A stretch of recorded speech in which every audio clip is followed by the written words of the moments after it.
నా మరిది, నీ మాగాణి సరిగ్గా దున్నట్లేదా? తొందరగా రమ్మని ఫోన్ చేశావు. ముందు టీ తాగవే పద్మజ, చెప్తాను. నీ మరిది రోకలి పెట్టి దంచుతున్నాడు, రుబ్బుతున్నాడు. పచ్చడి నలిగిందనిపించాక కూడా రోకలికి రుచి తెలియలేదని బండగుద్దుడు ఆపట్లేదు. నాకేమో కూసాలు కదిలిపోతున్నాయి. ఏదైనా ప్రాబ్లం ఏమో అర్థం కావట్లేదు. ఒక పని చేయవే, సాయంత్రం మరిదిగారిని నాకొదులు. ఎందుకలా జరుగుతుందో చూసి చెప్తా. అప్పుడేదన్నా చేద్దాం. సర్పంచ్ గారు మంచి పనోడేనా? బాగా చేస్తాడా? కీరదోసని మెత్తపడకుండా కాసేపు ఉంచగలడా? విషయం అయిపోయాక ఎవ్వడు మన మాట వినడు, మనకేం పెట్టడు. అందుకే ఇంకా ఆయనకేం ఇవ్వలేదు. ఆ మాట నిజమేలే పద్మజ, నువ్వు చెప్పింది కరెక్టే. జాగ్రత్తగా ఇల్లు నిలేసుకో. పద్మజ, రాంబాబు గడి గట్టిగా వాడుతున్నట్టున్నాడు.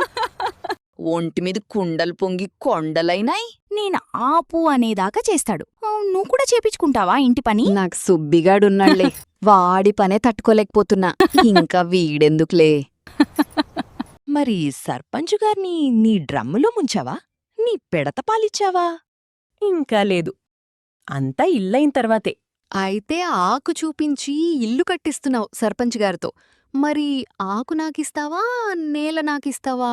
పాపం ఇంత చేస్తున్నాడుగా, ఆకు నాకిచ్చి పళ్ళెంలో విందు అందిస్తా. అక్కా, నా నేల ఎందుకో బాగా బిగుతుగా ఉంది. నాగలి దింపుకోవటం పొలంలో కష్టంగా ఉంటుంది. పొలం దున్నేటప్పుడు ఎంత పెద్ద నాగలికైనా ఇలా ఆయిల్ రాస్తే మెత్తగా అదే మడిలో దిగిపోద్ది.